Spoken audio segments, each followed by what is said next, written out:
Hello, good evening, and welcome. Great to see you all. This, again, was pretty last minute. It usually is for me. I hope you're all doing well. I hope you've had a good week. I certainly have. The past couple of days, I've just had 4 days off. About to start my new set of shifts tomorrow. And after last week's live stream with James Skipper, the ex-NASA guy, that really threw me out of kilter, which I was more than happy about, getting things organised for videos for this week. So it was a bit lean. I can confirm that I'm all sorted for this week. I had a video yesterday, the live tonight.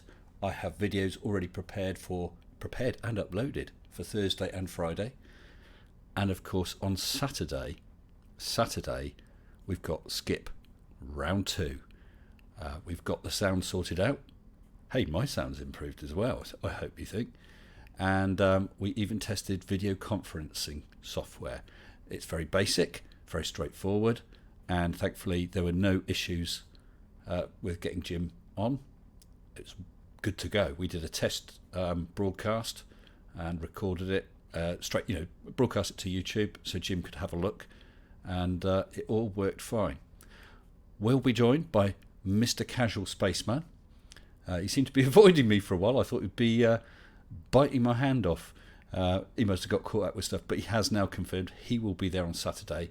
And there's one other guest position, and I've had to invite 2 people. They're hard to get hold of. 2 people, and we'll see if either one or both of them actually agree to do it. I hope so. It will just bring something else to the stream on Saturday. But even if not, I am more than happy to do the stream again with Casual. Nice guy. So, sarcastic barman, jealous of my mic. Wow, I need to make sure I'm looking at the right screen. I'm rather pleased with this. Let me show you.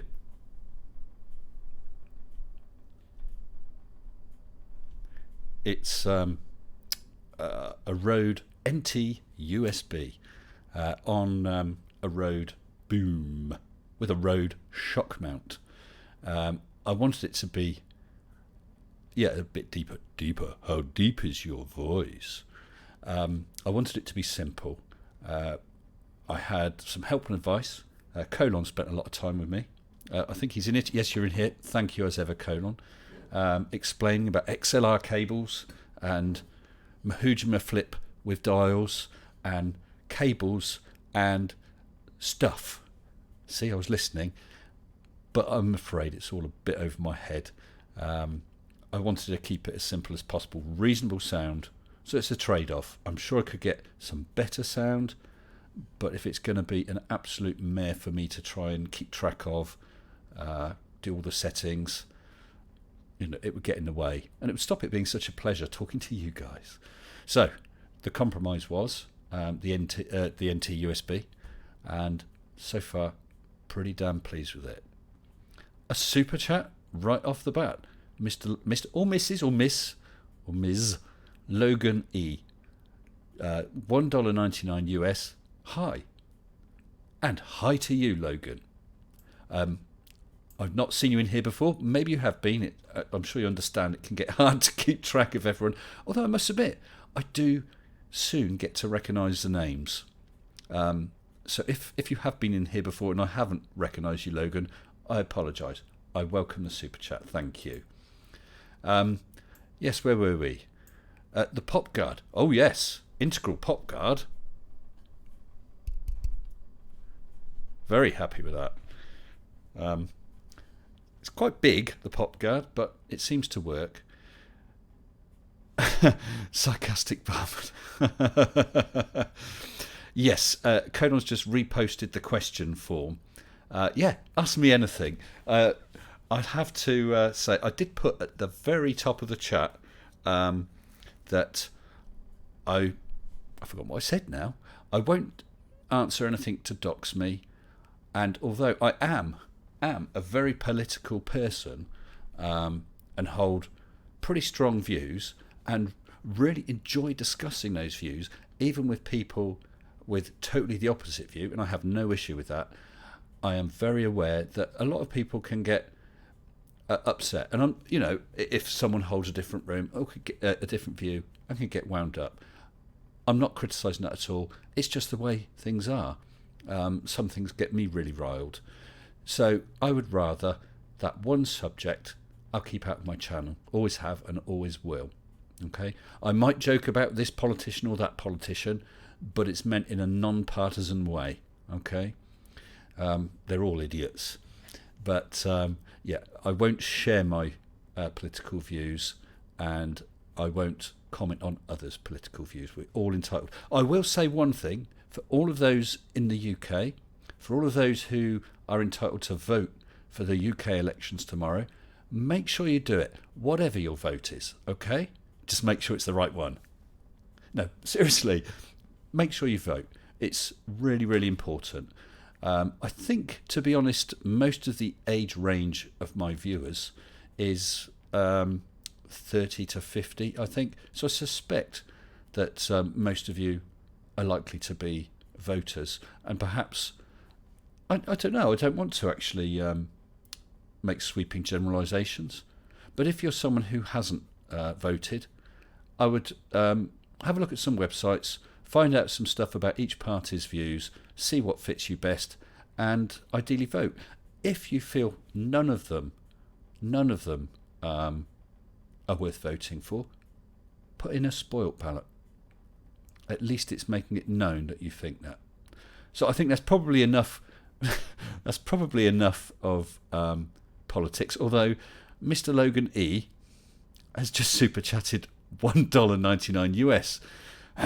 What do you think of Donald Trump? Well, I did say I'm not going to comment politically, and I honestly do think there is good and bad in him, but then there probably is in most people. And obviously, I'm in the UK. We everything we get is going to have a spin on it. I don't think I can or should comment any further. Okay, I hope you understand. Corpus Defectus, JM for Defotti. I don't know what Defotti is, but I agree. JM for Defotti, definitely. Irish Stew, good evening. Timmy, go for Globamom. Globamom has, I'm not sure if it's a premiere or just a video, but Globamom has something out at 9:45, I believe. So if anyone wants to pop out midstream at 9:45, we'll try and give you a reminder. Perhaps someone, I don't know, can watch the clock. Go watch Globamom's thing, but make sure you come back. That'd be great. John Paddock, hello. Huge ass. Greetings and salutations to you. 9, hello there, sir. Sarcastic barman. I was being sarcastic when I didn't know what Defotti was. Colon has just reposted the question form. It's a premiere. Globamom has a premiere. So please feel free. I'll take no offence. I'll be quite happy for anyone who wants to pop out to watch that to do so. And I hope you enjoy it. I don't know what the subject is. Perhaps Globamom, if she wishes, can pop that in the chat. Maybe it's a surprise. I don't know. LT, Logical Troglodyte. Good evening to you, sir. Dark Knight. Do you know what, Dark? You are always commenting in my videos. You've always got something pertinent to say. You have made it quite well known that you're a religious person, and yet even when I have done debunks against creationists and the like, you have taken that as it's meant and written interesting comments, and you've always politely wished me well. I wish you well too. Midstream, Global Shillis, midstream is rather Yellow Warrior's statement. Right. Now Pinion. I'm just going to hold the chat on my window, so if anything else pops up, I won't see it for a minute. Saw my request for 1-minute debunks and longer guest videos.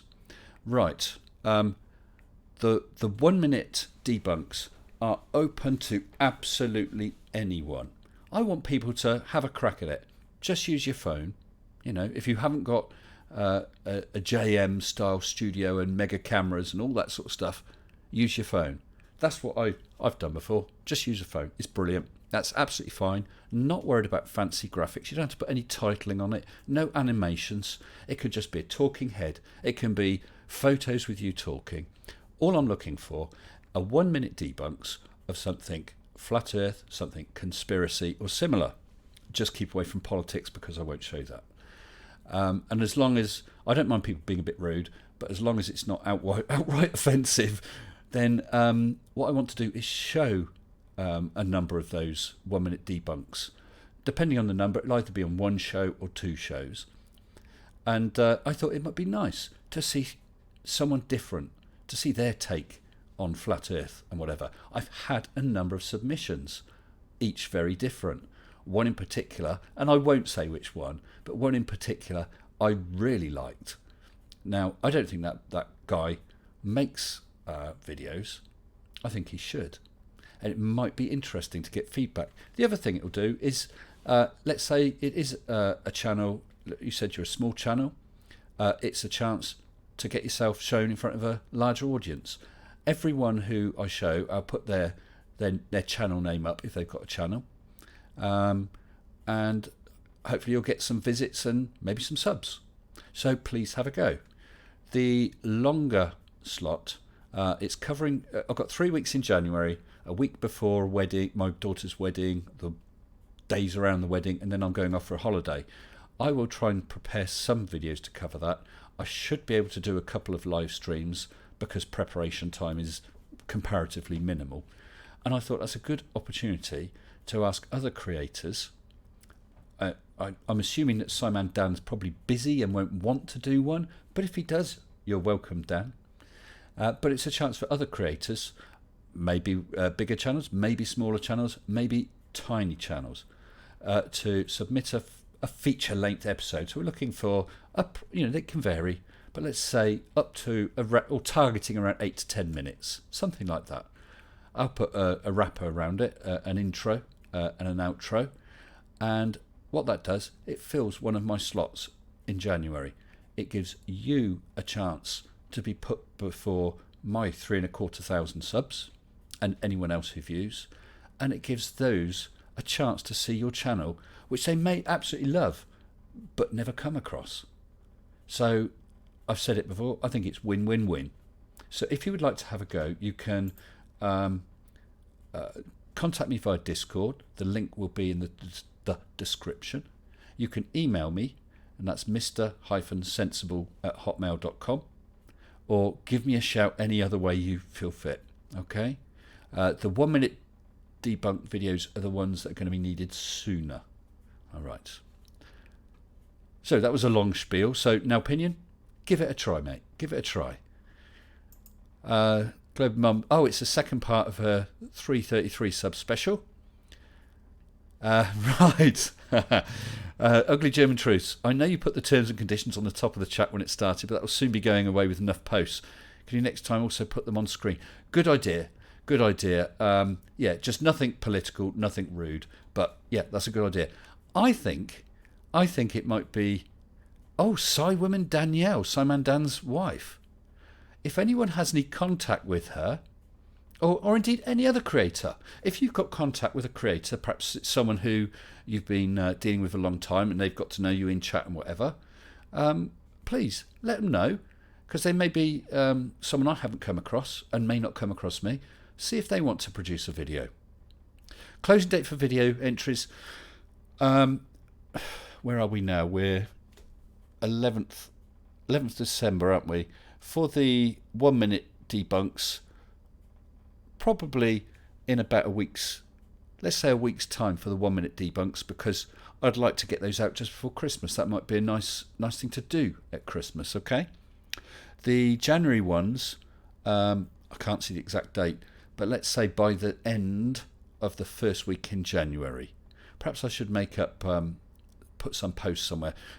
It's a bit vague, so I would say sooner rather than later. 27, 47, 27. If you want to submit a 30-second video of you doing a sex dance, or even an 8 to 10 minute full-length special, you be my guest. Okay. Corpus going to have a chat with Raji and A2. Please do. Let's have a look at some of these questions. If I can find the flipping form, and I hope I haven't closed it down. Where are we? I probably have closed it down. That's right, I can get it back.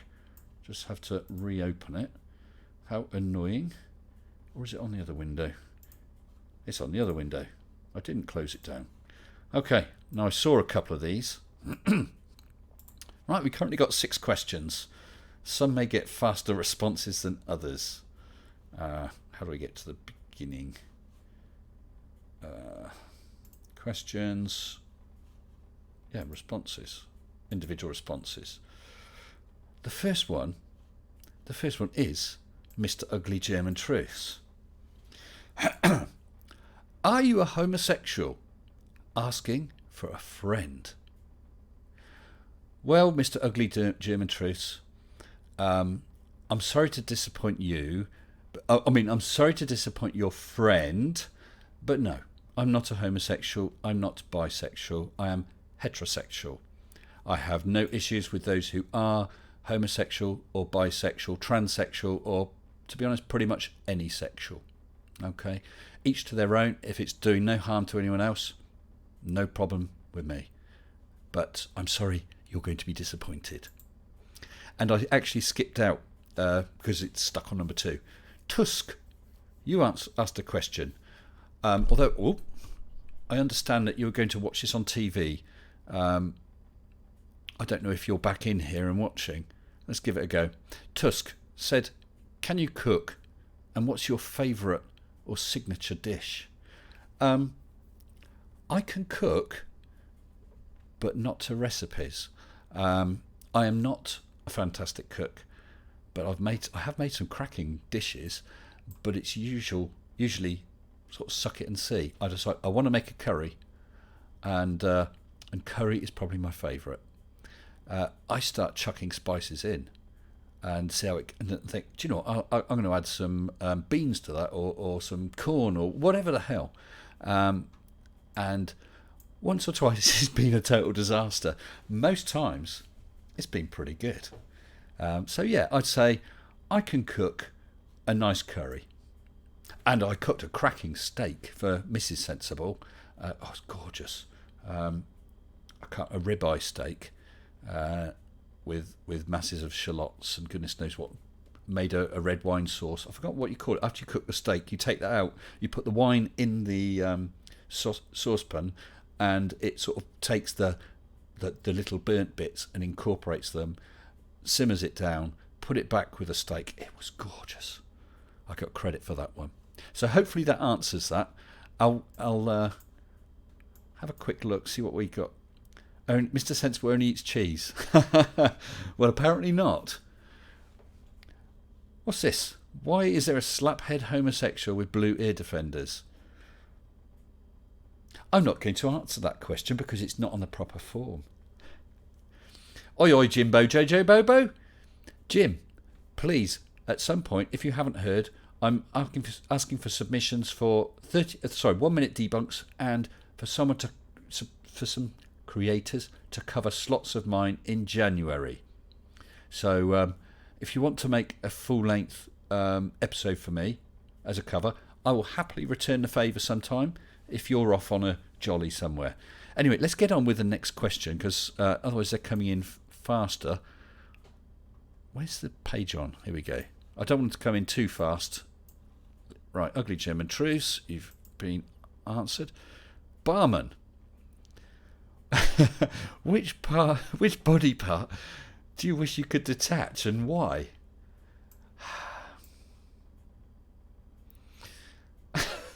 I expected sensible questions. This is a sensible channel. My name is Mr. Sensible, and you give me rubbish like this, Saki. Okay, but it's a question. It's on the proper form, and it's within the rules. Which part could I detach, and why? An arm.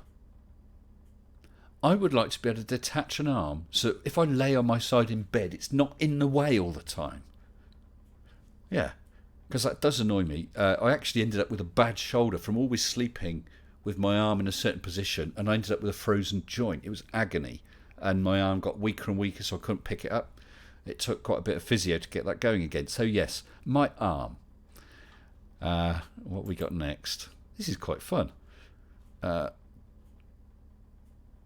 Barman again? Really, sir? Really? What's the weirdest thing a guest has done at your house?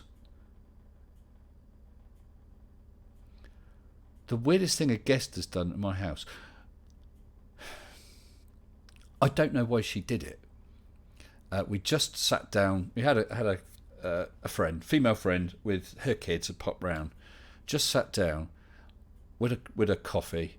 Just took a swig. What the hell is this in this drink? Started to pour the drink away. It was something lumpy. Started to pour the drink away. It was rice. Well, where the hell did this come from? And she said, "Oh, I put it in there." Why? Because I thought it would be funny. That's not funny. Where'd you get it from? Thinking she'd been through our cupboards and found a bag of rice. Oh no, she'd taken it out of the frickin' compost bin. Okay. She was not welcome again. That was the weirdest thing. Good day, digital demonic Davros. A little task. April, make a post, please. Any post in the chat. Next question. Am I going to hear Matt Dillahunty speak in Cambridge this weekend? I didn't know he was. Oh, wow. I love him. He's absolutely brilliant. I watch Atheist Experience. If you haven't, an absolute cracking channel. Yes, it's a team. There's usually 2 presenters on each show. I think there's about 2 a week. And they'll talk and argue and discuss things primarily with the religious, and try to, well, more than try to, they actually debunk and argue. The thing is, Matt was trained as a preacher. He knows all the ins and outs. He was a real Christian and really wanted that to be his life. And then he decided it wasn't real. So it's quite funny when you get someone who'll be arguing the case and quoting something in the Bible, when Matt turns round and rips them to shreds with other bits of the Bible which show that they're wrong. Ricer Ronnie, the Mr. Sensible Treat. Jimbo JoJo Bobo. Can someone... Oh, let me do it. There's a link here. There you go. To post questions. Okay, it's probably easier because otherwise I'm going to have to try and watch the chat full time as well.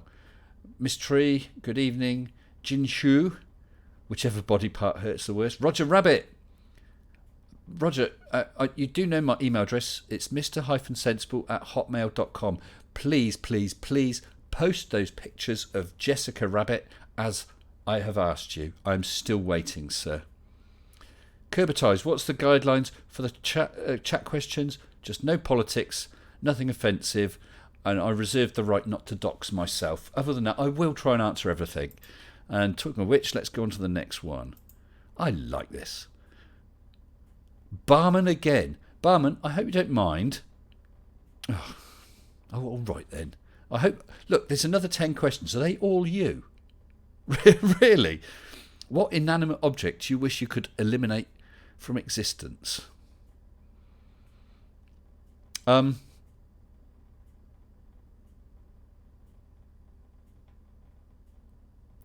Is Nathan Oakley inanimate? Could he be made inanimate and then eliminated from existence? Possibly not, legally anyway. Okay, what would I like to eliminate from existence? Traffic lights on roundabouts. Instead, just bloody learn to use the roundabouts. I hate those. When you sat there on a flipping red light and you could go. but for the smegheads who can't use roundabouts, so they end up putting traffic lights on, making the roundabout itself totally superfluous. Honest answer to that, mate. At last, a question by not sarcastic barman. A question from some name. Barman, is that you trying to be anonymous? Oh, sorry, beg your pardon. 1 second. April Van Rijn, please make a post in the chat. Or did you? You did. Still not noticed. Okay, sorry, anyway, some name. Why did you decide to start a channel? Right. For years I have followed Flat Earth. I've also followed scams. There was a scam artist who was running a bit of a Ponzi scheme here in the UK. I could see that it was. A lot of people were getting caught up with it. And there was no way for people to talk about it in a neutral situation. So I set up an internet forum. And I moderated. I think, and I felt, and I was quite open that I felt it was a scam, but I moderated that meticulously, in a meticulously neutral fashion, so that people could talk about things.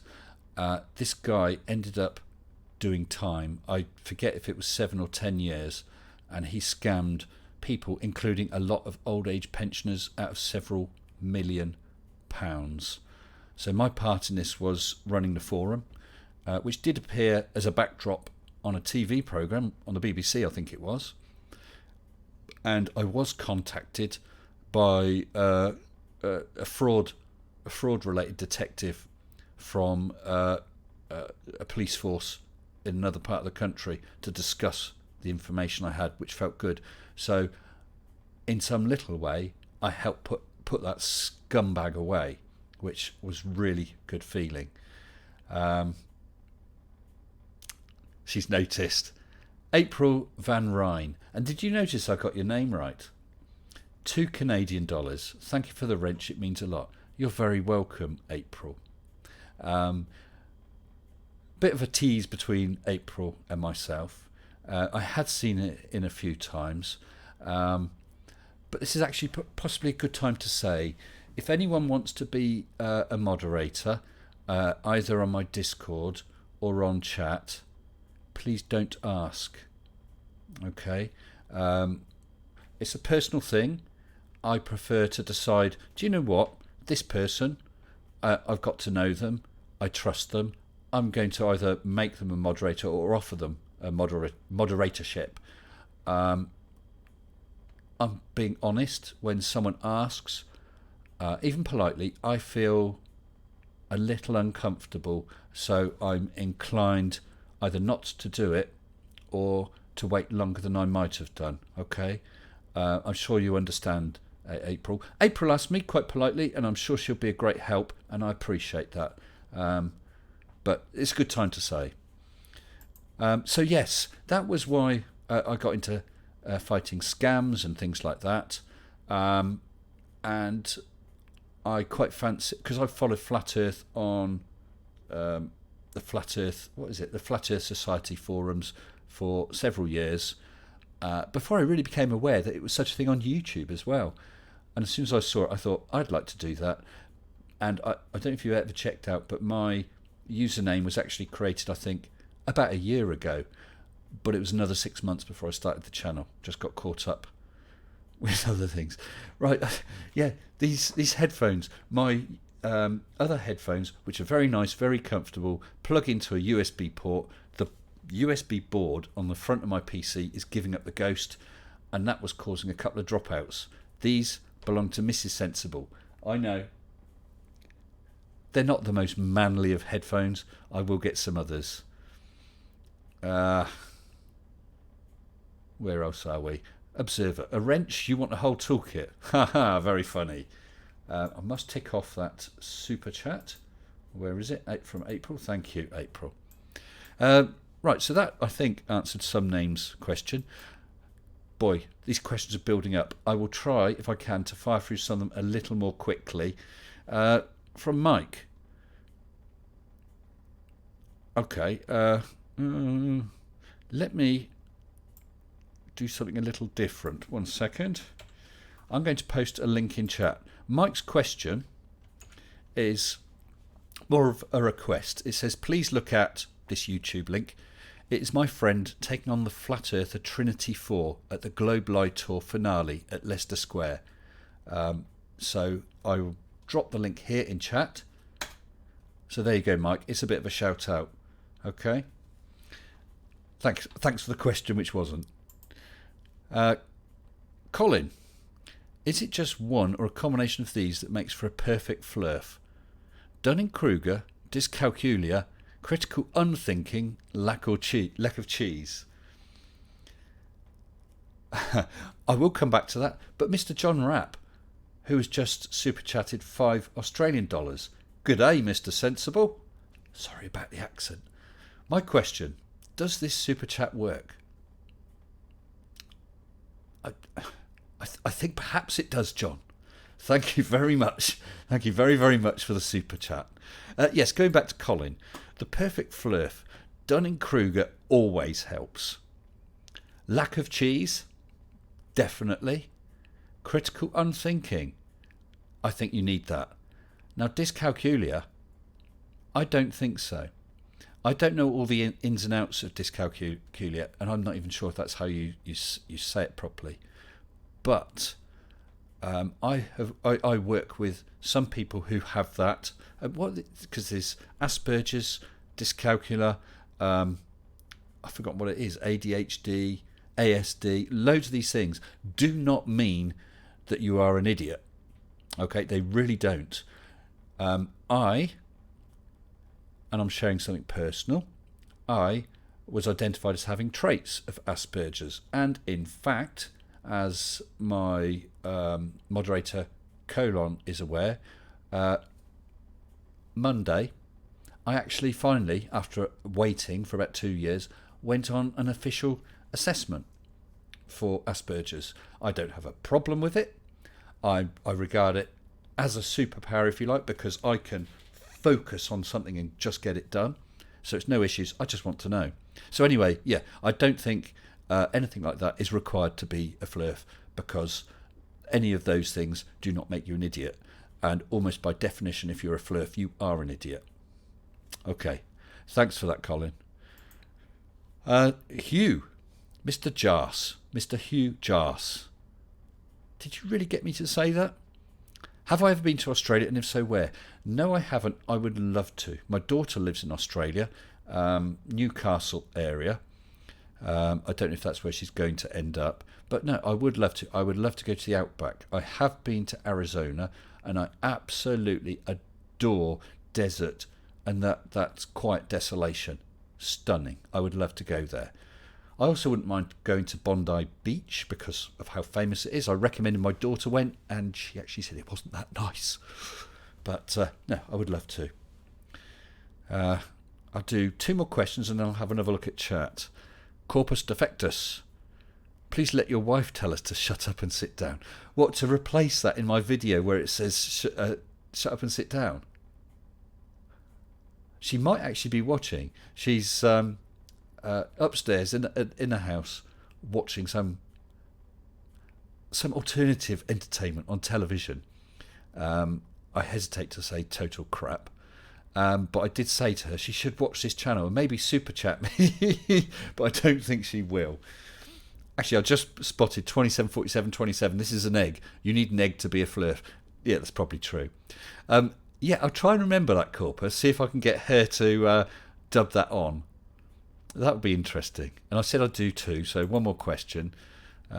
Christopher Bell. Who put the bop in the bop she bop? Who put the ram in the Ramalama Ding Dong? I don't know. And where do they get them from? Where do you get bops from? I do not. I love that sort of music. Absolutely adore it. Brilliant stuff. But I'm afraid, Christopher Bell, that's the first question that's totally stumped me. I don't know who put the bop in the bop shabop. Or who put in the lamb in the Ramalama Ding Dong.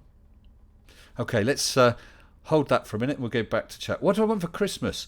Observer. Use the form, mate. But, Vital Spark. Bondi, overcrowded and overrated. That's what my daughter said. What do I want for Christmas? I think I've said that we're in the middle of selling my mum's house and it's been a nightmare. We've had a fright today. Our buyer's buyer is suddenly saying, there's an issue with money. We want another X £1,000 off. And the buyer in between us has basically said, no, that's what we agreed to. Good for him. And he has not pressured me or even asked me to see if I'll drop the price. We can't. But that's the last thing we need. We're supposed to be exchanging contracts any day. So for Christmas, I would like that at least exchanged. Then we know we're safe. And honestly, if we have that, I'm totally happy. Where are we? Did I see... I did! Do you know, I'm going to break off this for a minute. Right, when I was in Arizona, I went for a 2-week training course. It was a bind having to go there, to Phoenix. The middle weekend... And actually, this is topical. The middle weekend, I went to Tombstone, Arizona. I had a beer in Big Nose Kate's saloon. I went into the Birdcage Theatre, tiny place, bullet hole still in the ceiling. I went into the Tombstone, I forgot the name of it, but the Tombstone newspaper office and saw the press. I went into the OK Corral and saw the tacky plastic model stood where Doc Holliday and all the others, the Clantons and the McClowrys, had their shootout. And then I went to Boot Hill Cemetery and saw the graves. Absolutely brilliant. So that was my middle weekend. At the end of the course, I did a bit of a tour. I just stayed on a few days because they paid for the trip, so I just paid for a little bit more hotel. And I drove around to the Painted Desert. I drove along Route 66. Painted Desert, the Petrified Forest, drove along Route 66, stayed in a cheap-ass motel deliberately. It was $19.99 for the night, including breakfast. And all through the night, you could hear the Santa Fe Railway, you know, the woo-woo type trains. Beautiful. And in the morning, I said to the guy, where do I get my breakfast from? He said, we own the diner next door, you just go there.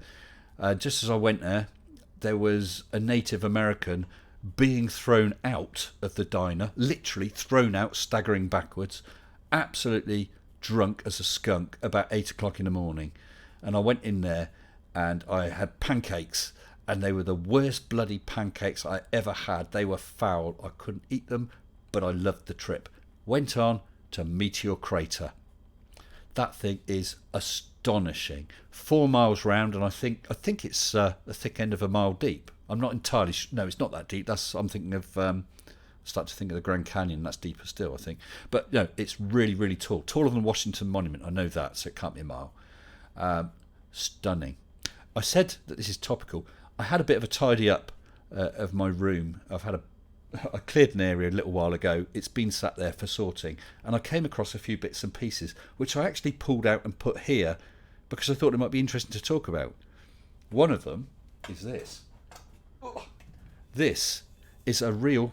Let me go onto the larger format screen so you see it better. There we go.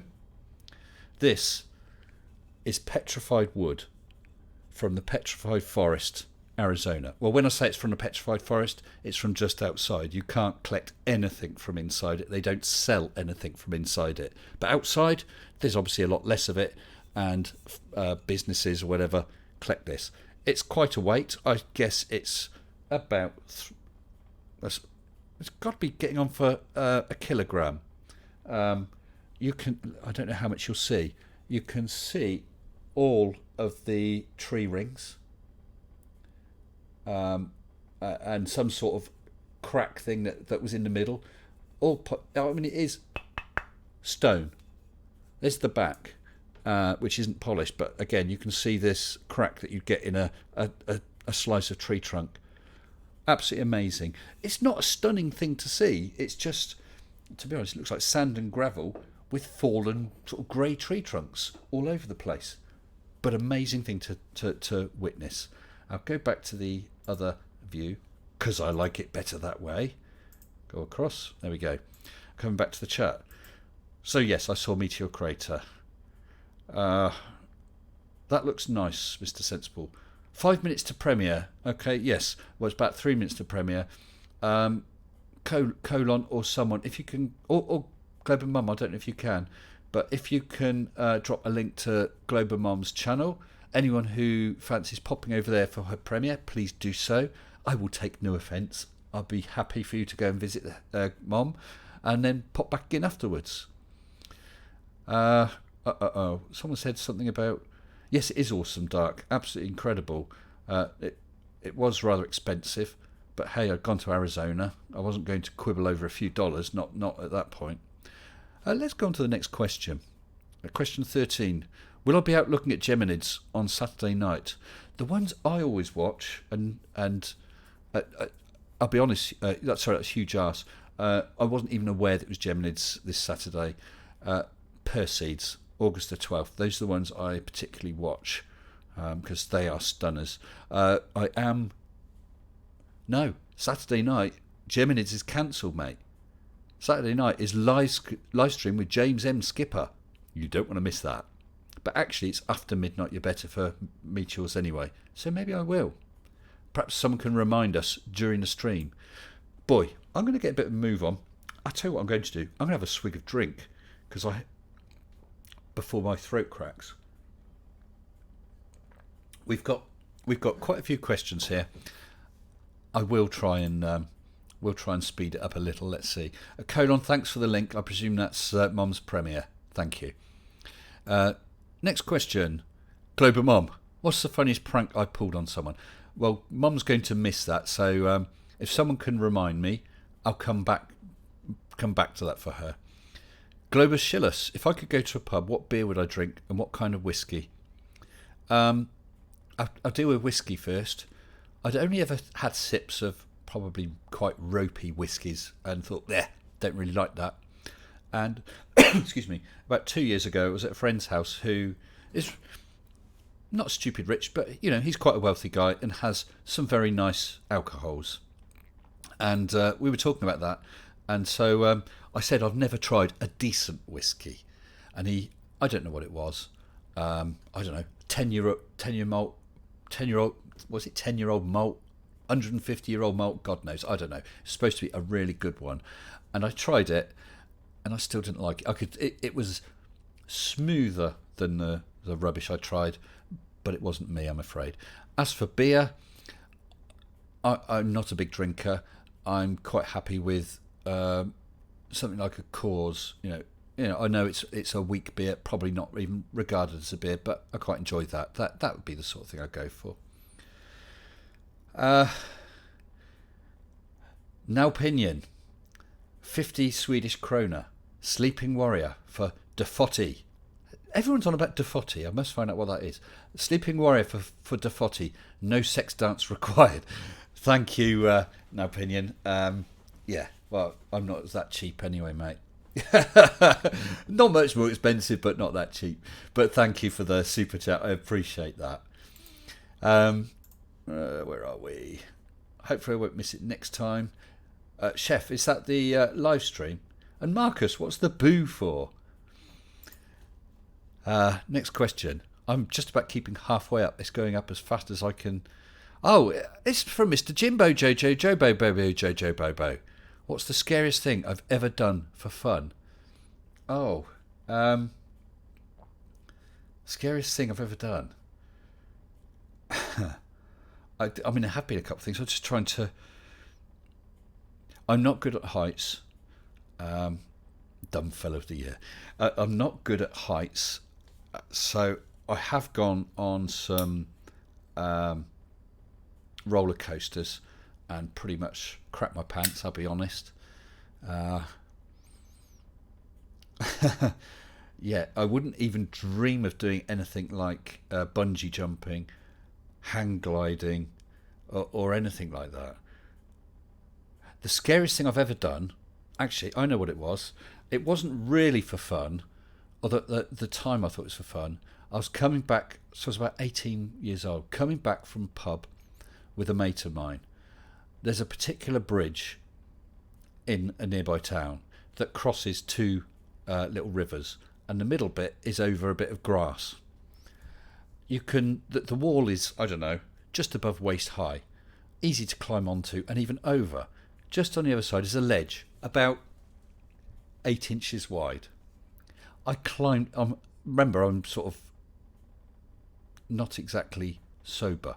I climb over the wall and stand on this ledge for a laugh. Then look down and realise it's about 80 feet. I crap my pants and scramble back over as fast as I can. Yes, the live stream, Chef. Yep, Saturday, 2100. I don't know if you actually got to see the recording of the other one. This will be better. We're going to have Jim on video. Sound issue is sorted. So please, if you can, try and be there. So yeah, I hope Mr. Jimbo Jojo Bobo Bojo. Are you any relation to Mr. Jimbojo here in the chat? I don't know. But anyway, I hope you're happy with that answer. Eerdwulf Sledgeferter. If you had the chance to go into space, would you... I've already gone, mate. Before I finish the question, yes. Yes. And I know that I would be scared. I would be terrified. I know that the odds of something going wrong are actually pretty high. It's not like driving to the shops in the local town. Yeah, you could have a bump. You could have a nasty smash. You could get killed in a car crash. The chances of something going wrong either on takeoff, landing, you know, sort of takeoff, re-entry, even your time there, are a lot higher than a car crash. But yes, the chance of seeing something as unique as that, as special as that, I really wouldn't hesitate.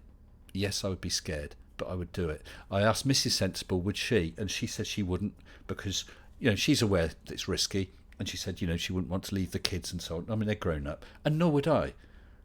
But I think, I mean, people do all sorts of things, whether it's climbing mountains, you know, all sorts of sports of varying levels of danger.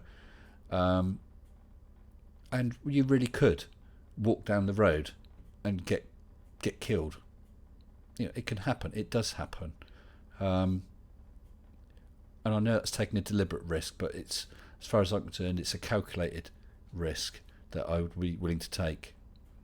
So, yes, Ed Wolf, I would go into space for an orbit. I would love to have a trip around the moon.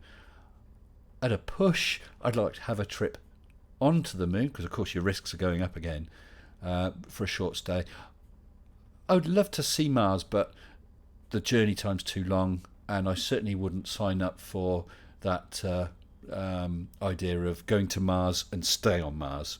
I think it's a wonderful thing. I think it's a good idea, but I couldn't abide the idea of living in a tin can for the rest of my life. Next question. Jimbo Jojo. That's not the same Jimbo, but there's more Bo's and Joes in that one than the last one. If you knew you could not fail, what would you do? Well, you'd be talking to the next President of the United States. I'm not allowed to be one, am I? If I became a US citizen, I believe I could become a senator, but I could never become the president. So perhaps I'd better say Prime Minister of the UK. I could do that. I'd put them right. I'd tell them how to do it. One thing I would do, never mind about sorting out about the, and I'm not getting political, whatever your views, sorting out and the NHS, sorting out defence of the country, never mind all that. One thing I would do is I would put a ban on uphill. I would make all hills downhill, because that would solve so many problems. There'd be no, you wouldn't even have to cycle to work. You could roll to work. And of course, because there are no uphills, you could roll back again. So that makes it nice and easy. So we wouldn't need all these cars and forms of transport like that. It would be non-polluting, so it's good for the environment. Why the hell they don't do it, I don't know.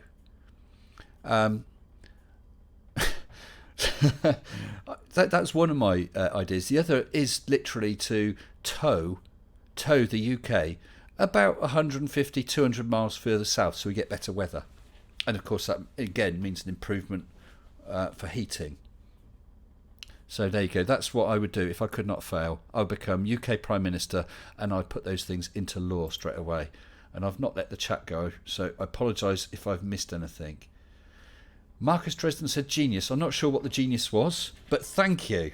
I'm sure it deserves it. Logical troglodyte. How do you manage your daily videos and not lose your mind?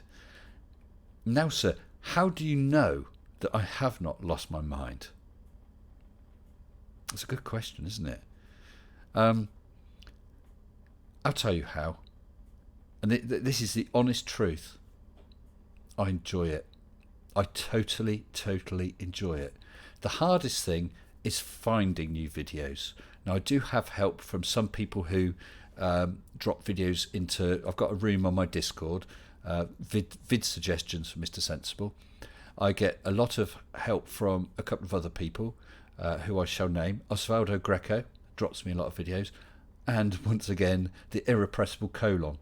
In fact, he's dropped me a video which I loved it. And straight away I said I'm going to do that one. And I did it. I only got it yesterday. I've done it today. It's showing on Friday. Really enjoyed it. So that's how I not lose my mind. I come closest to losing my mind when I'm trying to find something and I can't. Because there's lots where I think someone's talking rubbish, but the video's not a very good one to tackle. Quite a few of them just show photos and music and perhaps the odd caption. And it doesn't make for a very interesting debunk. So it can be difficult. It was a bit of a dry run Monday afternoon, I think it was, and I was really struggling. Finally found one, started on it, and that's when Colon dropped me this other one. Yes! Brilliant. So that's how. It's fun. Oh, someone I've not come across again, Super Dave Osborne. What's the scariest situation you've been in? Well, I did mention that bridge thing. What else? Oh, I'm going to tell you a little story. Again, walking back from a pub when I was younger. Excuse me, it's not mine, but there was a hair across my face. So where did that come from? Yeah, I was walking back from a pub with my mate and saw this girl being chased by this guy. At the time, I say pub, allegedly I went to the pub because I was about 15 at the time. And this girl, perhaps about 19, 20, was being chased by this bloke up the street. And me and my mate, we didn't run after them. There's quite a few people around. We carried on walking and we caught up with them. And this guy, he was not physically holding this girl, but he had her backed against a wall, pointing in her face, yelling and shouting. And it was probably a little unwise. Like I said, I was about 15 years old. I was not built like a proverbial brick whatnot. And I made some comment, "Oi, leave her alone," something like that. And I suppose I'm quite proud of that. And of course, the first thing he did is he turned on me. And he was chasing me. And he got several kicks in. And that was pretty scary. Because if he'd have been able to catch me, I don't know what he'd have done. But I managed to get away. And it ended up sitting down. And about 10 minutes later, the girl wandered past by herself. Apparently, he was her partner, or ex-partner, I don't know. And she wasn't very thankful, or whatever. She just said that was a stupid thing to do and walked off. But I feel okay about it. I still feel it was the right thing to do. But it was a pretty scary situation. Mr. 3am Paranormal Ally, 2 of his finest euros, a 15 degree per hour drift. Hello to you, Paranormal Ally, 3am Paranormal Ally. Thank you. Wow, these questions. I'm up to, just to let you know, I'm up to question 22 of 33. I'm just going to turn this heating up a bit. It's a bit of a chill round here tonight. Let's whack it up another degree. What the hell? Yep. Dark Knight, apologetics. What is your favourite fruit? I I'll tell you what, I'll stay on this question. I'll have a think, because there was one that's, yeah, I don't remember what it was. I was helping this guy out who ran a greengrocer's shop, just helping him out a couple of Saturdays years back. And I don't know what they were called, but he'd had this shipment of peaches from, I think it was from South Africa. Very, very localised area. It may have only been a couple of farms had these trees, this particular area. Almost like a special wine. And he gave me one of these. He ordered them in every year special, just one tray, because they're in such high demand. Very expensive. This thing, it was a full-size peach, size of a decent apple. And it was like strawberry. The flesh was just dripping, running down my chin. It tasted gorgeous. It smelt gorgeous. Phenomenal. And I don't know what the name is, and I've never had one since. Otherwise, I like grapes. Seedless. Had to be seedless grapes. So where are we in chat? Let's have a look in there. This is why you carry a Nokia 5610 in a tube sock. Once you're done beating some with it, you can still call a cab. Hi there. Roger Rabbit is back. I assume he's been busy posting emails to me. News.now, Ohio. What are you talking about? America. Sorry, I've missed that conversation. 1 Minute Debunk is in the house.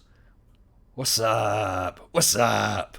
1 Minute Debunk. I hope everybody, I've challenged 1 Minute Debunk on my invites. And I'll say it again, actually, just in case people missed it. Invites, going quick, I'm after 1 Minute Debunk videos against Flat Earth or other conspiracy.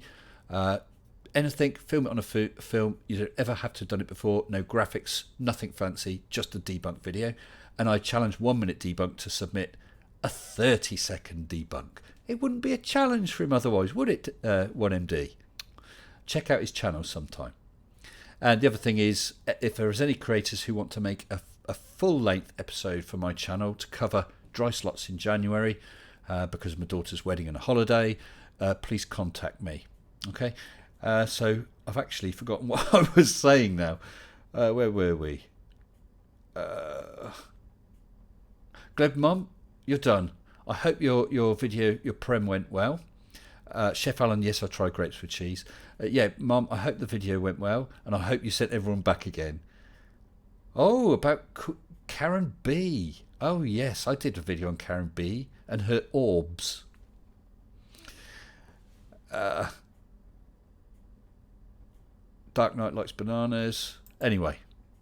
Oh, it's Dark Knight. It was you who asked me that question. You got a thing for fruit? Let's go on to the next one. This one's from someone called Not Sarcastic Barman. What body part would you remove from Sarcastic Barman? Well, I wouldn't bother with the liver because I shouldn't think it's any good. Sorry, mate. The beard. I'd remove his beard. I want to see what you look like with no beard, Mr. Barman. Oh, good. Thanks, Glad Mom. I'm glad you enjoyed it. Glad they're coming back. And I hope you picked up some good views and subs. Where are we? That's where Roger Rabbit was. I see. And I thought Roger Rabbit was trying to get an album of photos of Jessica compressed and sent over to me. Never mind. I like this question. Do you know what's really interesting? Getting these questions about things that really are totally random, and yet I am able to equate most of them to real things that happened in my life. Mr. Runny Poo Bum asked this deep and meaningful question. Have you ever been sick in a hat? I'm not quite sure why you'd want to know the answer to that, Mr. Runny Poo Bum, and I can't believe your parents actually christened you that. That's awful. However, no, I've not been sick in a hat, but when I was a lad, went to Germany with the Scouts, and I was actually one of the first to come down with an illness, although virtually everyone did before we were done over the 2 weeks, and I was feeling really sick. And that night, went to sleep in the tent, 6-man tent. I was at the far end. And I woke up about 2 o'clock in the morning. Oh no, I'm going to be sick. And I literally scrabbled across everyone else, I had to get out quick. Scrabbled across everyone, waking them up. And then the front of the tent, it was a proper tent. I think they called them a Niger. And it had all the ropes interlaced. So I was busy trying to undo all these ropes.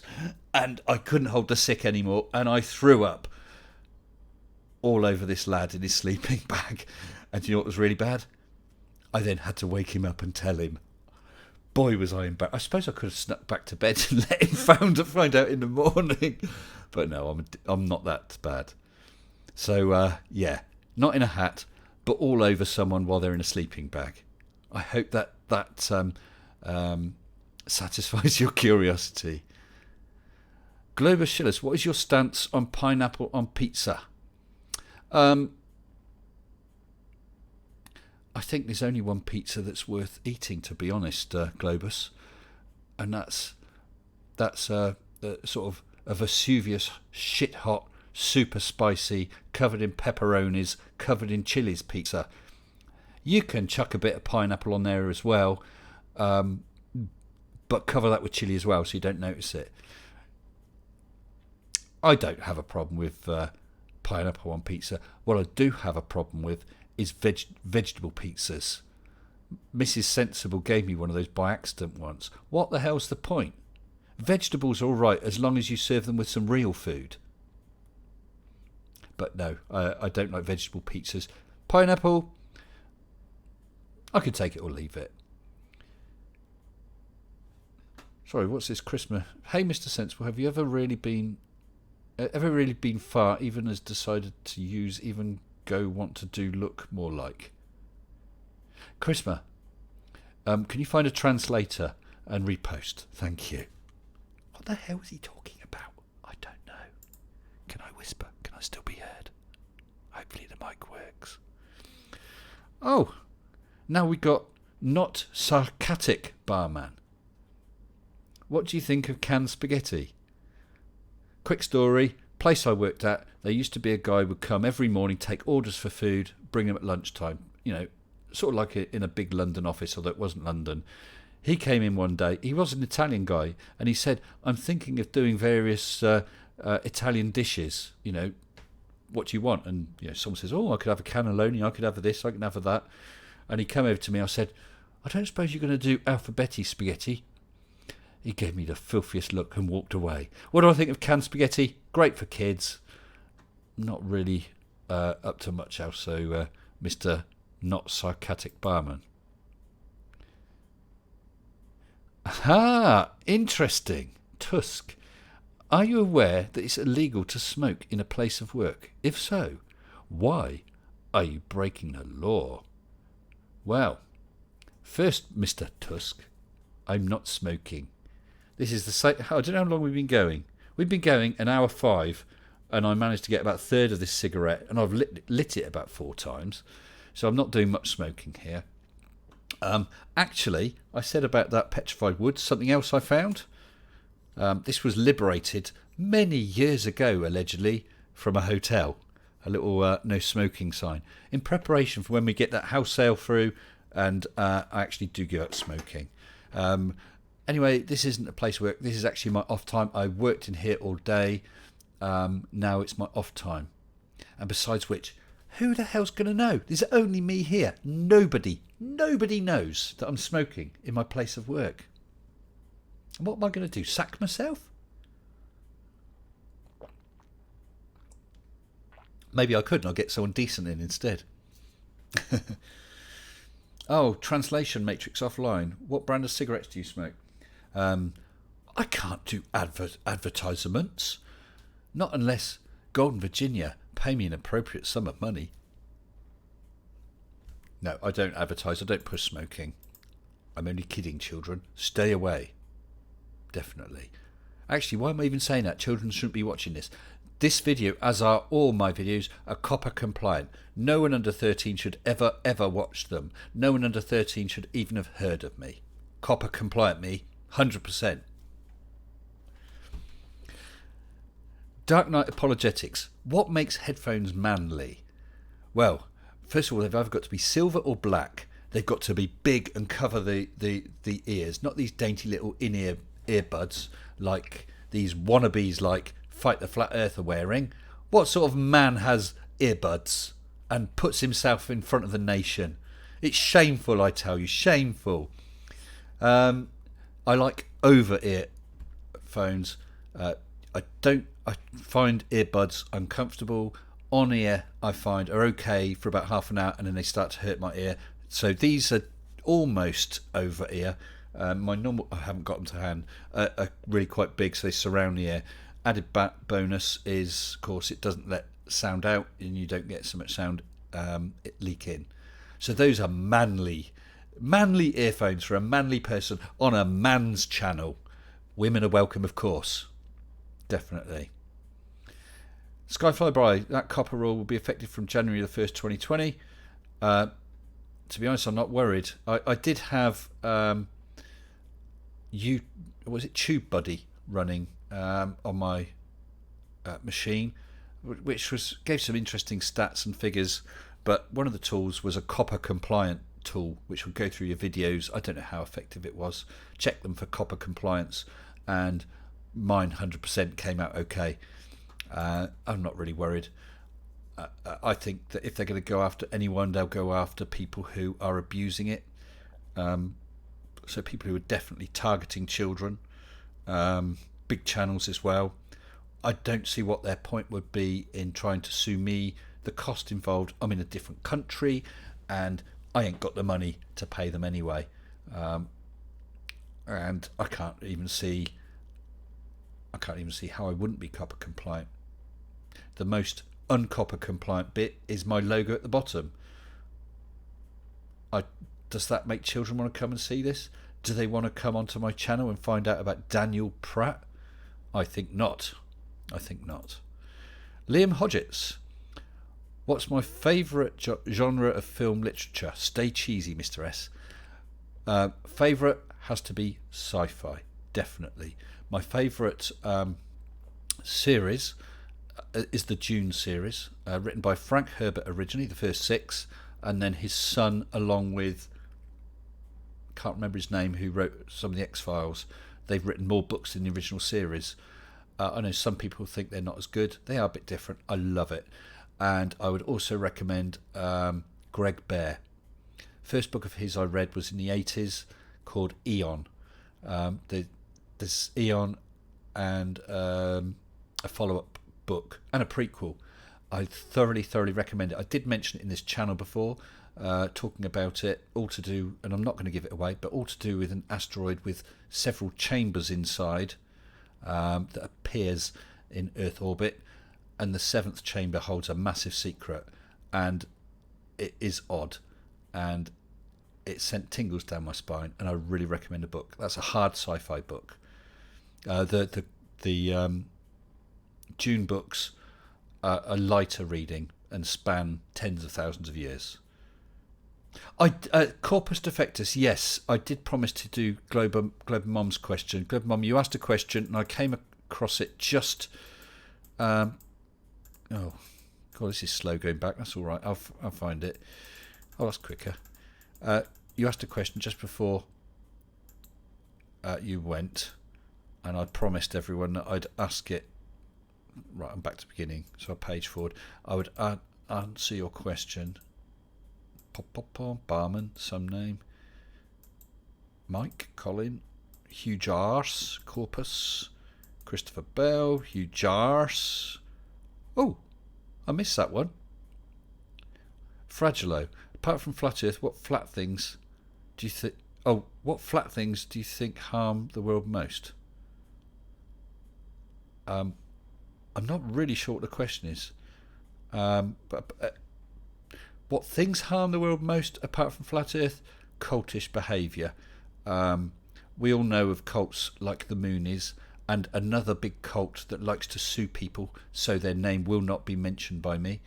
Yeah, I think they do the most harm. I know religion's a difficult one. A lot of people get a lot of satisfaction and support from religion, and hey, if that's their thing, I'm all for that. It doesn't do anything like that for me because I don't think it's real, therefore why would I feel supported? But that's by the by. But there's a big difference between that and cultish behaviour and the way it breaks up families. So I think that does the most harm. Global Mum, I found your question. What was the funniest prank you pulled on someone? Do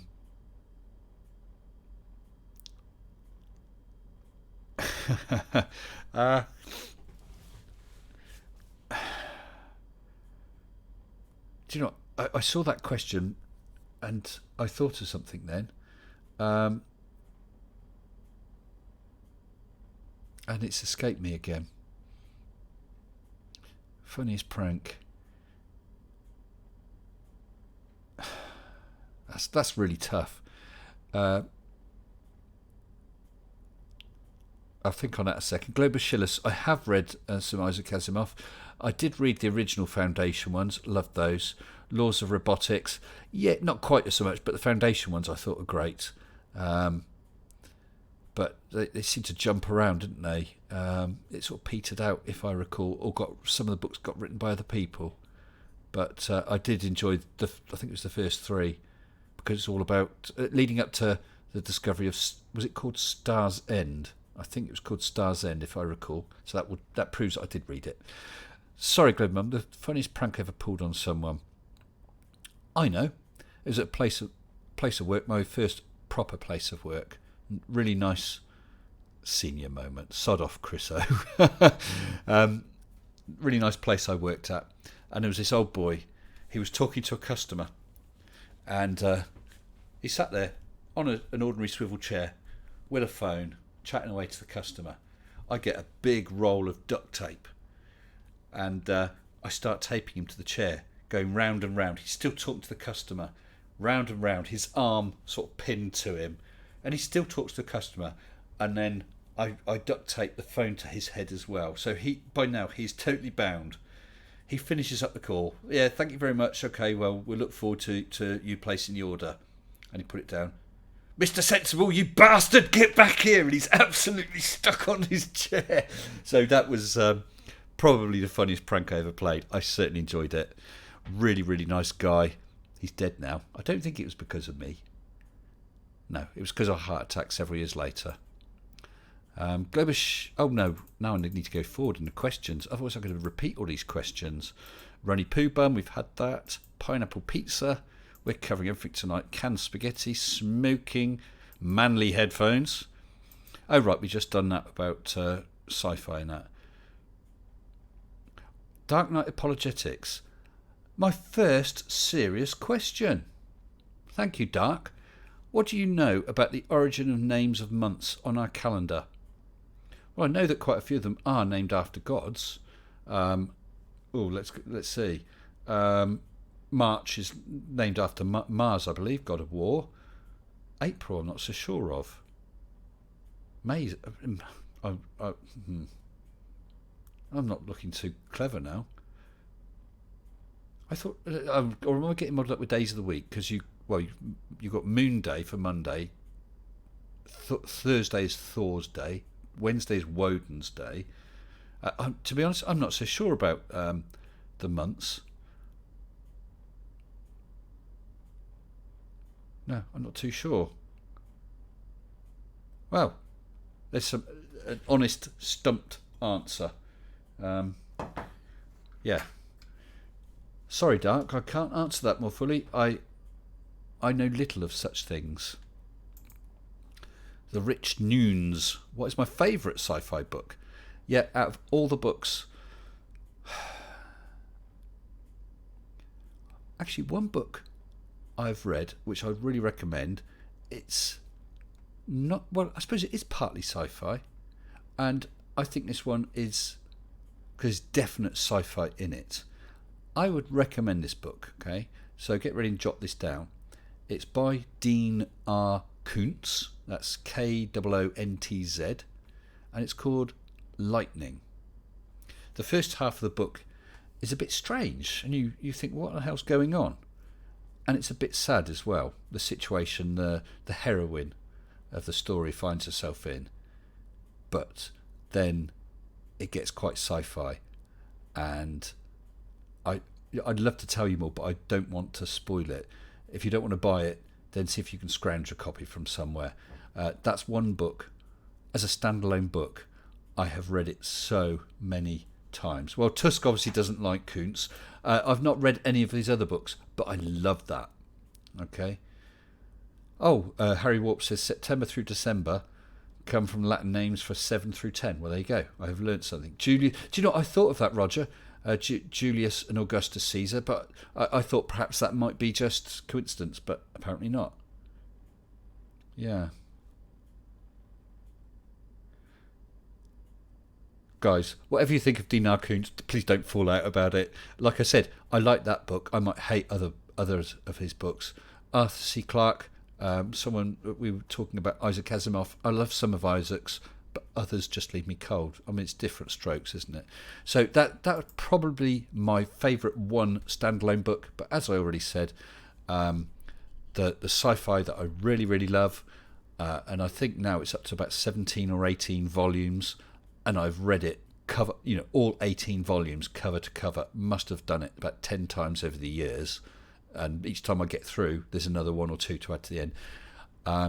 Is the Dune series. There, I'm nailing my flag to the mast, or however you put it. Tusk. I think Tusk. Are you receiving treatment? Are those nice people in the van with nice padded soft walls? Are they coming to collect you, Tusk? I don't know, but you have asked a question quite politely, so I'll read out your question. Has a rock star ever done a wee-wee in your linen cupboard?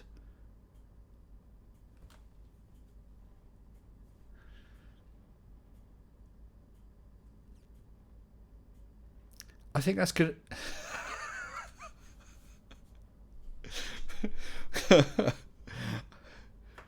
Thanks for that, Tusk. I hope that answered your question. But since I do have to give an actual answer to everything, the answer is no. Okay? Are you happy now? Where are we? 10:19. By the way, I'm planning to finish at 11 o'clock. Perhaps you can remind us. I've forgotten who the hell is starting at 11. Oh, I know. It's Mr. Not Sarcastic Barman, isn't it? Mr. Sarcastic Barman is going to be doing something on his channel, which I'm sure is excellent. Maybe Not Sarcastic Barman will be there as well. Maybe there'll be about 20 or 30 people all claiming to not be Sarcastic Barman, if you get my hint. Will be at his channel at 11 o'clock. I'm sure it'll be cracking. Unfortunately, Barman, I won't be joining you. That's no reflection on you or your channel or your beard. It's just I'm going to have work in the morning, but I wish you luck with that, and we'll give you a shout right at the end of the stream. Dark Knight Apologetics. What is the most nonsensical question I can ask? Well, I think you need to get lessons from Tusk, because he's obviously so much better at nonsensical questions than you. Thanks for that, Dark. Where do we get these people from? Wow. Corpus Defectus. Do you get nightmares of dealing with the dummies and the sillies? Not so far. I actually am someone who does occasionally suffer nightmares. Although, to be honest, they're more usually real life scenarios. Let's say it's about selling a house, and I'll suddenly have that in the back of my mind, and my dream will turn into something related to that. Like, for instance, I don't know, you're just about to exchange contracts, and this is silly. You get a call from the mortgage people who said we decided not to honour the arrangement, and I'll wake up think, oh my goodness, this is real. And, oh, it was a dream. That sort of nightmare happens to me. I don't really get scary nightmares much. I used to when I was a bit younger. I had a recurring one about being eaten by crocodiles. To get the same dream, and then when you have the dream another time, to know that it was the same dream, it's that crocodile again. That's the weird thing. I actually attempted to do, I think they call it controlled dreaming, I don't know if anyone else has come across that.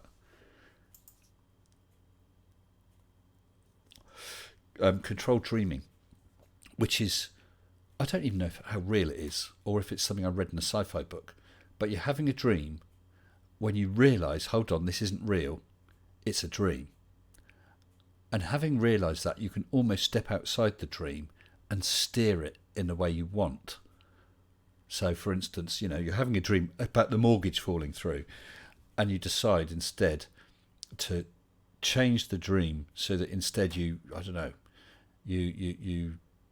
dash off to a rock concert and Kylie Minogue decides to put you on stage and invites you back to her place or whatever. You can control the dream.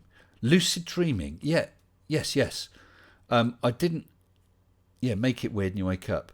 That is what I wanted to try. I've never been able to actually do it. Normally because my dreams are weird enough as it is. So I thought it was getting a bit cold now. I think the heating's switched off now. Maybe not. So I do want to do that. But no nightmares of dummies and sillies. Mr. Colon Moderator has a question.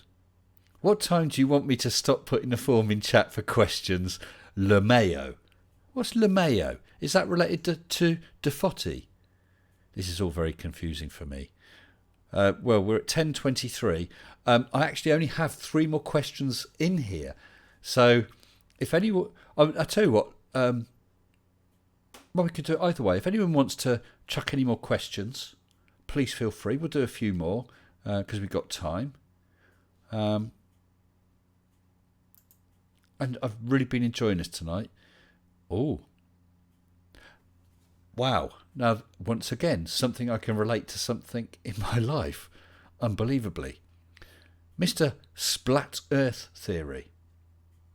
Harry, I know it's called sarcasm.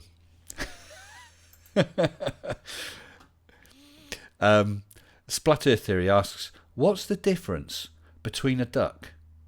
I know the answer to that. The difference between a duck is one of its legs is both the same. Ha! You didn't think I'd know that.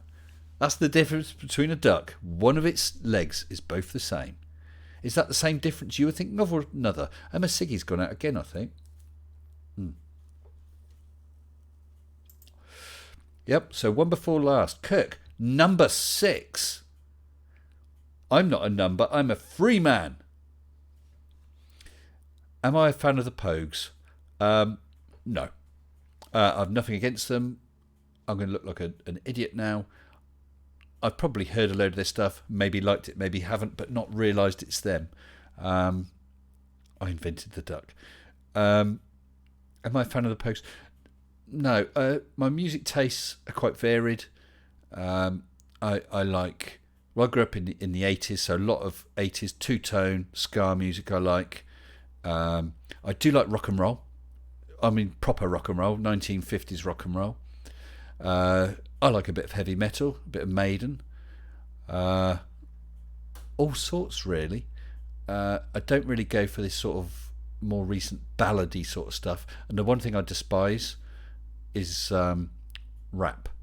Rap is crap. How many debunks, 1 minute debunks videos have I received so far? Andreas, it's... I'm not going to tell you the exact number. It is. I have received a number. It's almost enough for the minimum I wanted for a show. I do still want some more, though. Okay, I do still want some more. And actually, a couple of things I'm going to do. Where are we? Oh, I know the chat's not going too fast, but there's a couple of things I want to do. Right, I believe Mr. 9 O'Clock Hero and Mr. Ugly German Truths and Mr. Skyfly Bry, you all now have blue wrenches. Thank you for your continued support. And Mozza Alice Mist, yes, rap is crap, definitely. What's the temperature where I am? Well, you said it's 8:25 a.m. Here it is 10:25 p.m. and I think outside the temperature is about 1. and I counted it twice to make sure. So going back to Kirk, number 6, because apparently he is number. Not a fan of the Pogues, but that's not knocking them. I might love them, but I really don't know. Jeff in Brisbane, Australia.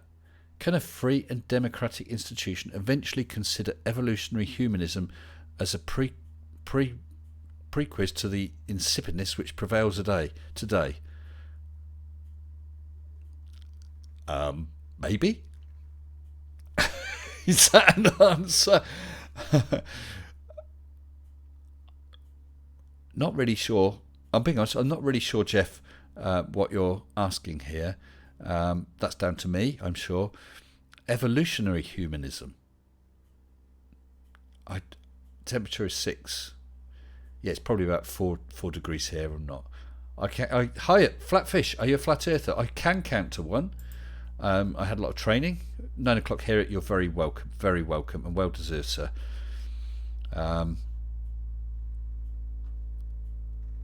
Who else we got? Yeah, Jeff. Sorry. I'd have to say I don't know much about evolutionary humanism. Not really sure what you are suggesting with the insipidness which prevails today. Life today. I do despair. I mean, joking aside, people talk about snowflakes, and that is an unfair term. However, I do, if I'm being honest, I do think, and this is not, I'm not painting everyone with the same brush, but in my work, there are quite a number of young people, and lots of them are absolutely excellent, have no issue at all. But there's quite a lot of young people who appear to be quite self-entitled, who think the world owes them a living and they don't have to work. The whole thing about trigger warnings, that doesn't apply at my work, but this whole thing about trigger warnings and trigger warnings at university to make sure people don't get upset. I can just about understand it with some topics. Let's say you were talking about something and I'm not going to talk about this in itself, but let's say rape was mentioned. Now, if there was a victim of rape, that could be very upsetting, so I can understand that. But I think the whole trigger warning thing is, in the wider sense, is people wanting the right not to be offended and upset, and we don't have that right. If you have freedom of speech, you're going to hear things you don't like, and I think that's quite important. If you say something to me about me that I don't like, I have the option of responding, of challenging you, or walking away and having nothing to do with you. I don't think I have the right to be triggered to say that Fred in chat is about to say something that you're going to find upsetting. No.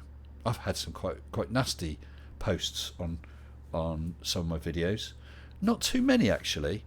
They're personal comments. And to be honest, I've got quite a thick skin.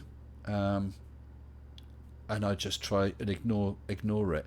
I don't censor it. I think, well, if the best argument you can come up with, for instance, is, oh, he's got no hair, well, it's not much of an argument. And actually, I do grow hair. I actually do purposely, okay, it's receding a bit, but I do grow hair. I decide not to. I've shaved my head since I was about 35. I just prefer it. Often I forget and it grows a bit, so you might, I mean, there's only a little there, but that's just a choice I made. So if people want to make a personal attack like that, yeah, Chef, they do call them snowflakes, and I can see where they're coming from. As long as not everyone is tarred with, oh, he's 22 years old, he's a snowflake. No, that's unfair. And there are some older snowflakes, but I do honestly think it's noticeable how many people, millennial age group, as I said, are self-entitled. And I mean, you want things to be easier for your kids than they are for you. I want that. But when you see a whole generation of kids who never walked or cycled to school because mummy and daddy wanted to make sure that they were safe and dry and warm and don't want to be out in the big bad world, when you see things like we'll have competition and everyone wins a rosette. I had sports day at school and I only ever won one rosette, which was about 3rd position, and when I went to claim it they'd run out, so I didn't even get that. But you've got to accept and understand you ain't going to win at everything. You're not going to win at most things. You may win at some things. That's the real world. So cocooning and protecting kids from that, you can do it in a positive way, but cocooning and protecting kids so that they never ever lose is not doing them any favours. That's nice and serious, isn't it? Got a couple more questions. I'm going to swig my ice cold cup of tea.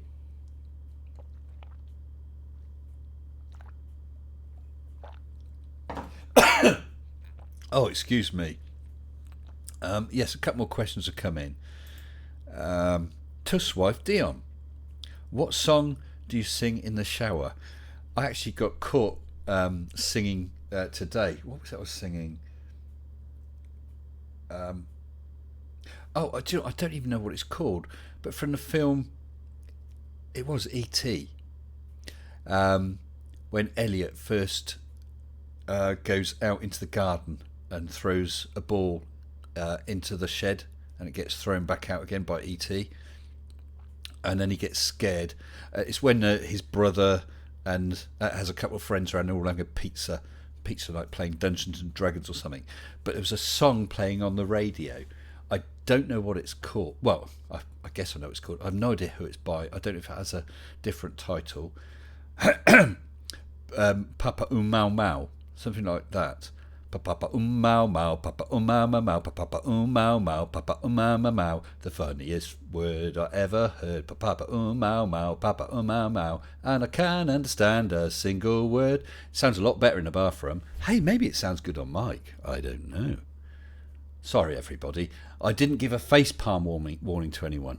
But Tuss's wife Dion, that's a song I sing in the shower. Oh, what was that? Did you add an addendum saying you'd like to come and do my back? Thanks. I look forward to that. Interesting. Colon asks, have you ever heard a duck's quack echo? I've heard that ducks' quacks don't echo. I think they do, but I don't know if that's right or wrong. Ooh. Oxidator, Chrisma. Papa Mau Mau is not bird is the word. It's different. But you must watch, and colon, you must watch my video on Friday, because bird is the word makes an appearance. Yep, definitely not dark. Bird is the word is not Papa Mau Mau that's in E.T. It's different, definitely, I think. I should test the echoing duck. Oh, where are we? Tuss says Dion sings fricking show tunes in the shower. Make her stop. Well, what songs? What songs do you sing in the shower, Dion? I'm going to get to know all too much about Dion, aren't I? And I tell you what, we have run out of questions. It's 22:35, so let's close that form now. Anyone who... I didn't realise, not accepting responses, so I've cleared that. I didn't know that I could. That's good. And can I clear the questions? Delete all responses. Okay, 40 questions asked and stepped around, I think, for the most part. That was fun. I enjoyed that. We will do that again. Anyway, any news? Any news? Definitely the main thing is April Van Ryn. Do pigeons have babies? Have you ever seen one? No, I've not seen a baby pigeon. They have eggs and fledglings or whatever. Do androids dream of electric sheep? Asked Chrisma, which of course is the original title for Blade Runner. Yes. And I can't remember who it was by though. But do they belong? The entire Les Mis soundtrack. Sorry, where was I? Oh, do you know what? I'm sorry. I just lost where I am. Talking about Lederhosen. Philip Franklin quit smoking. Yes, I have every intention of quitting smoking. It won't be tonight. It won't be this week. It will be when we've got this house, which has been the past year and a half after a year of hard work. Once we have that house offloaded, that is when the pressure on me rises, because it has been immense. I do use my e-cig as much as I can, but I do have the odd cigarette, and this odd cigarette has now lasted me 1 hour 37 minutes, and you can't begrudge me that too much, can you? I do take that on board though. I do intend to, and in fact what I think I will do, which may help me, is when I give up smoking, I might regret this, but when I give up smoking, I will let everybody know, and perhaps I'll run a clock on my videos or on my live streams to show how many days, as a challenge to myself. And I would appreciate, when it comes to it, support and encouragement, because I've tried loads of times and I've not been successful more than a couple weeks. The Rivingtons, Papa Mau Mau. So Oxidator, are you confirming that that is a separate song from Bird is the Word? I believe it is. Colon's giving me a message. Give me lots of messages. Sorry, Colon. Yes. I wonder if I can. No, I'm not going to play it, because the last time I well, actually I can play it and I can hear it because it won't pick it up. I'll just see if that's the one. Papa mau mau, papa mau mau. That's the one.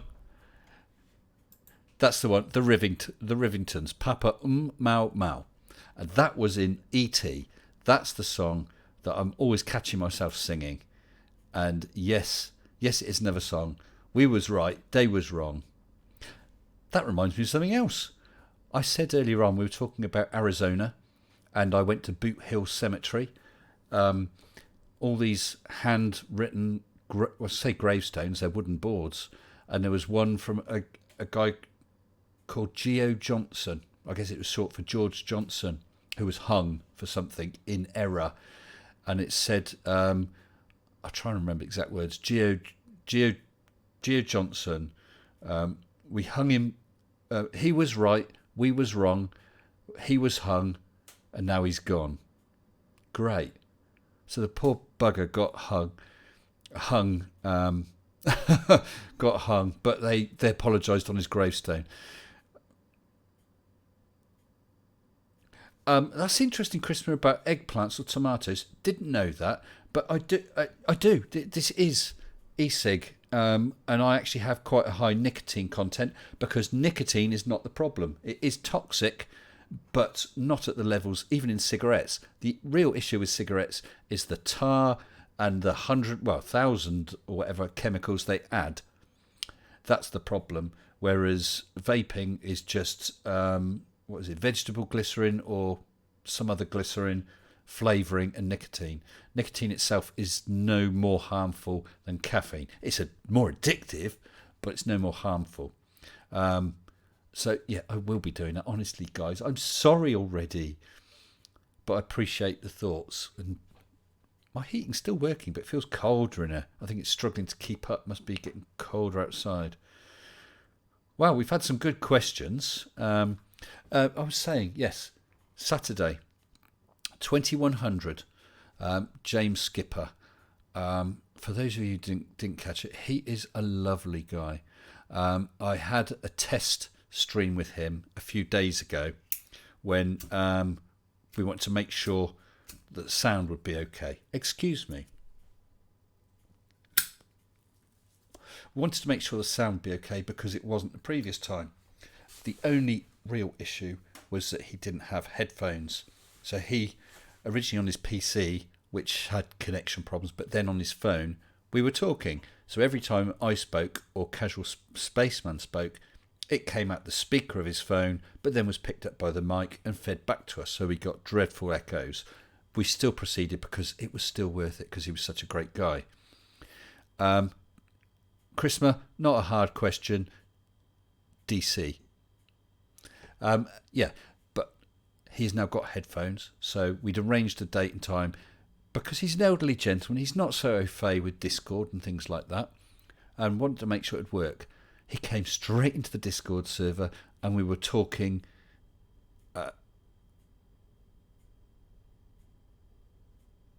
Sorry about that. We were talking on the Discord. That was great. And then I slotted in the video conferencing software, and within about 30 seconds got him in, and it was brilliant, absolutely brilliant. And we had a nice chat. It was only supposed to be a, can we do it, does it work? Yeah.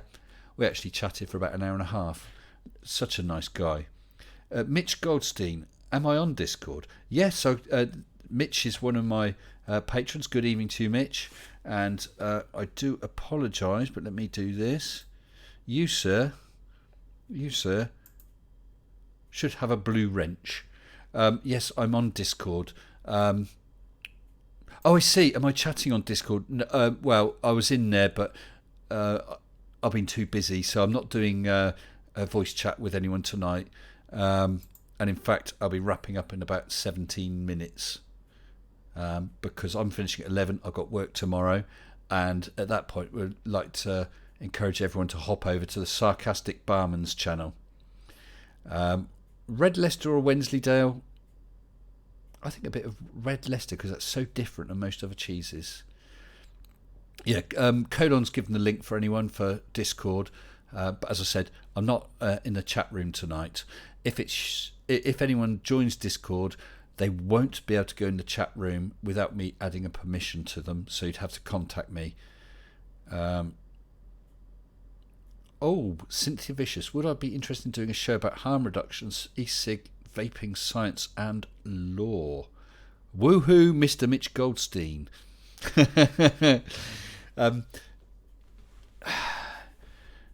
If there was some misinformation about vaping, I would be happy to debunk.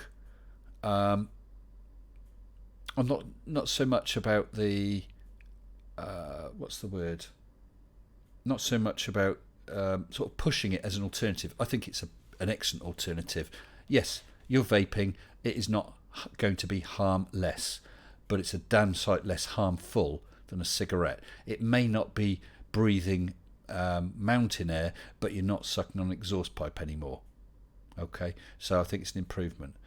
And I just thought I showed you guys the petrified wood. Two other things that I came across from my store of interesting things. I'll give you guys a couple minutes to have a look at this and think what this is. Oh, getting tangled up here. I'm keeping the sign hidden. I'll try and get a bit closer. It's plastic wrapped.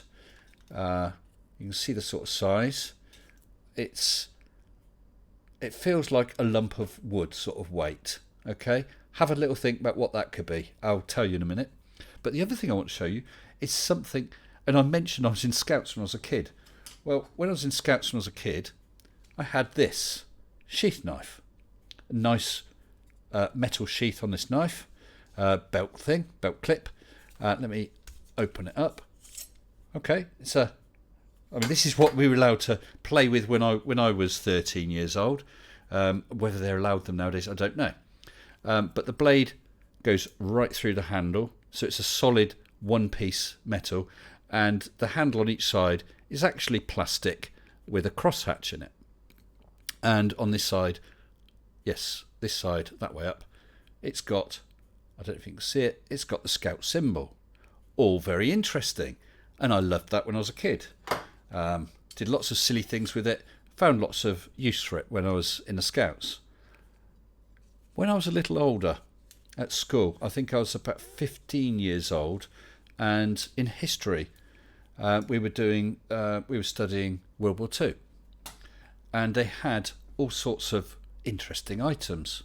One was a knife, exactly like that. And when I say exact, I mean exactly like that. The same metal sheath, the same leather strap, that everything were, the same shape here. The little guard there was identical. These two bits, the two black plastic bits, instead were made of wood, darkened wood with the same crosshatch patterning, same rivets. It had come out of the same factory. It even had a little diamond shape there with a symbol. Only it wasn't the scout symbol. It was the swastika. These knives were made for Hitler Youth. So it's a real piece of history. Literally the only difference is plastic substituted for wood on the handle, and the symbol is the scout symbol rather than the swastika. There we go. I was shocked. Going back to this, I'm looking... Whoa, dropped it. Can anyone now tell me what this is? Take guesses now. See if anyone comes up with it. A Bowie knife. I don't think it is a Bowie knife, Chrisma. It's a Bowie knife. I mean, it's just a sort of bog standard sheath knife. Let me show you again. I'll take it out. Ooh. I'll hold it a longer distance away. Ooh. So you can see it perhaps. It's just a straight blade. I suppose the blade is about 5 inches long. So nowadays that would be illegal to carry around in public without lawful excuse. I think you can carry a folding blade, like a penknife, up to about 2.5 inches. No, not a sandstone bard, not a scented candle, not charcoal bricks for a hookah. Yeah, Mitch, you're right. It's not a Bowie, is it? I'm not sure of all the ins and outs of different knives. I think a Bowie knife, doesn't the blade blade gets wider and back in again? I'm not sure. No, not a sharpener. A small bipolar Czechoslovakian traffic warden. No. And it's not bath salts. And Jinshu, you're right, it's the wrong shape for a Bowie. Bry, I might be able to straight afterwards, okay, pal? Right, let's tell you what this is. This is $1,000.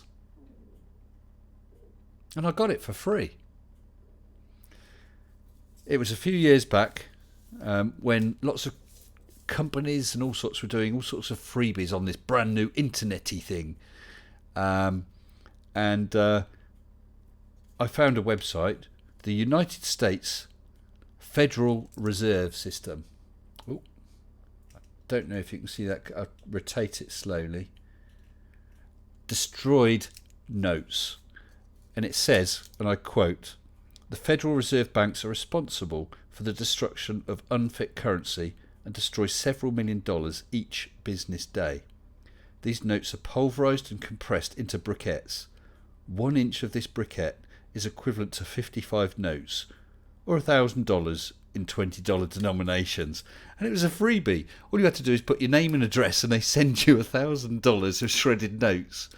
So there we go. I don't think anyone got it. Shredded money. Yes, it is shredded money, 9, but did you only put that after I told you? It's just one of those knickknacks, one of those things I collected. It's not good for anything. Can't spend it. There's actually probably a good night's worth of cocaine in there, if you could get it off of all those bits of paper. Although it's probably about 15 years old now, so perhaps not so good. World War II stuff. Visit Bridgend.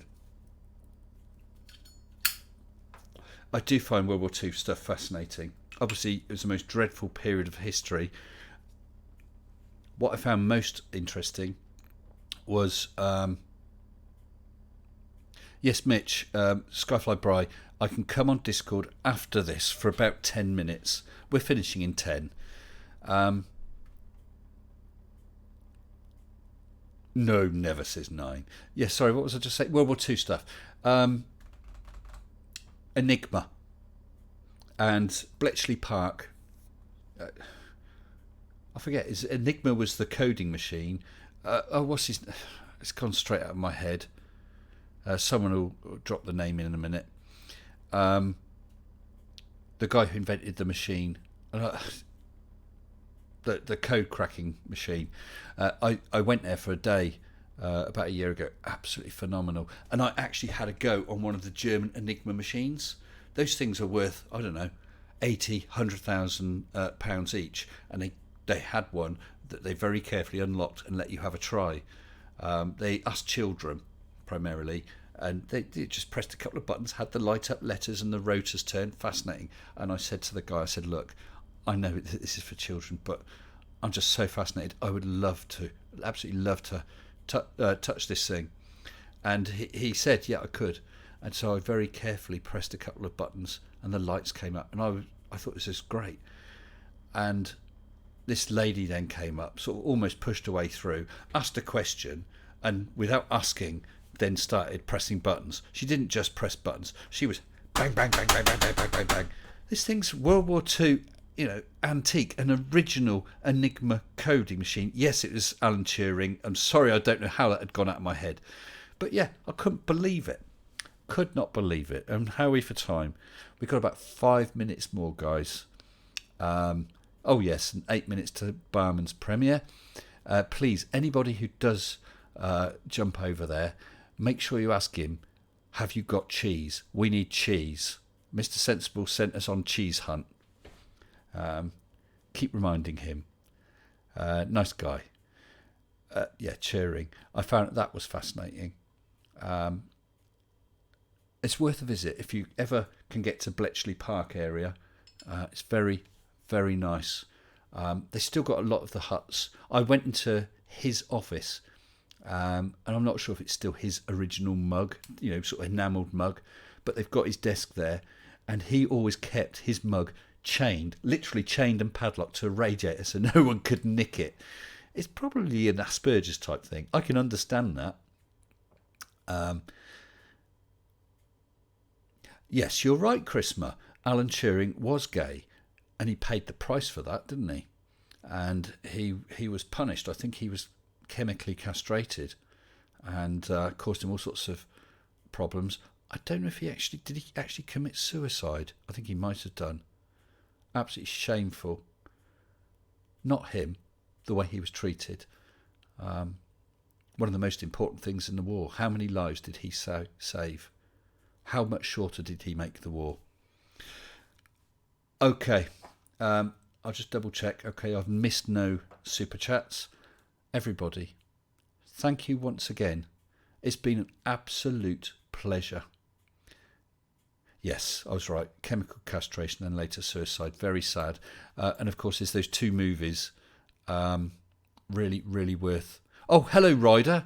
Good to see you, mate. I hope you picked up my messages. Done and done, Mr. Sensible. Everybody, I think I will now get things set up. There we go. I will now thank you. I look forward to seeing you tomorrow and Friday. I have videos already uploaded. Please look out for them. And the live stream on Saturday with James Skipper. Can't wait. See you all soon. Thanks again. Stay sensible. Quick transition. Bye-bye.